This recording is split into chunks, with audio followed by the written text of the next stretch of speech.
தனியார் பள்ளிகளின் வளர்ச்சிக்காக அரசு பள்ளிகளின் கட்டமைப்பை திமுக சிதைப்பதாக பாஜக மாநில தலைவர் அண்ணாமலை குற்றம் சாட்டியுள்ளார். இது தொடர்பாக அவர் வெளியிட்டுள்ள அறிக்கையில், திருப்பத்தூர் அரசு பள்ளி 7ஆம் வகுப்பு மாணவிகள் அந்த பள்ளி ஆசிரியரால் பாலியல் வன்முறைக்கு ஆளாக்கப்பட்டுள்ள செய்தி இன்று வெளிவந்துள்ளது என்று கூறியுள்ளார். தமிழகம் முழுவதுமே பள்ளி மாணவிகள் பாலியல் தொல்லைக்கு ஆளாக்கப்படுவது தொடர்கதையாகியுள்ள நிலையில், பெண் குழந்தைகளுக்கு எதிராக பள்ளிகளில் நடைபெறும் பாலியல் குற்றங்களை தடுக்க திமுக அரசு இதுவரை எந்த நடவடிக்கைகளும் எடுக்கவில்லை என குற்றம் சாட்டியுள்ளார்.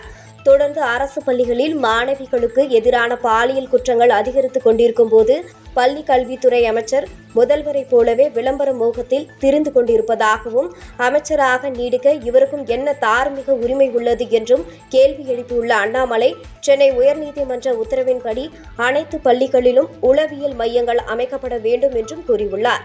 அரசு பள்ளிகளின் அடிப்படை தேவைகளை கூட நிறைவேற்றாமல் அப்பா அண்ணன் என்று நாடகமாடிக்கொண்டு தனியார் பள்ளிகள் வளர்ச்சிக்கு நேரடியாக உதவி கொண்டிருக்கும் பகுதி நேர பள்ளி கல்வித்துறை அமைச்சர் தனது பதவியின் பொறுப்பை இனியாவது உணரவாரா என அண்ணாமலை மிக கடுமையாக விமர்சித்துள்ளார்.